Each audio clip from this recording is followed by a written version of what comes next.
Warahmatullahi wabarakatuh. Salam Sport 5. Para pemirsa, wilujeng patepang deui sareng simkuring nyaeta Farhan Gunawan. Dina warta Sunda anu made disampaikan ku si Magdi. FIFA Football Award 2017, FIFA FIPRO Award ke-11 atos disalebarkan. Jawara Liga Champion Real Madrid mendominasikeun keneh kalawan ngirimkeun wawakil terbanyak.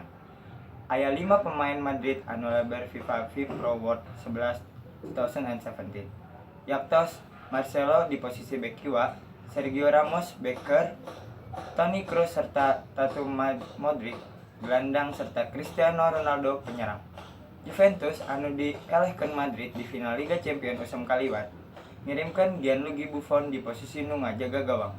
Dua pemain anu membela Juve usum kaliwat, Dani Alves serta Leonardo Bonucci oge lebet tim.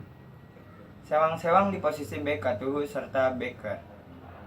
Di lini payun, Ronaldo direndengan benteng Barcelona Lionel Messi serta Neymar. Sementara eta, tempat cangkaruk di lini keur janten kadu kapten Barca Andreas Iniesta. FIFA FIPRO Award 11 diadakan ku para pesepak bola eta sorangan. Kanggo nangtungkeunna dipigawe voting anu ngalibatkeun langkung ti 26.000 pesepak bola profesional.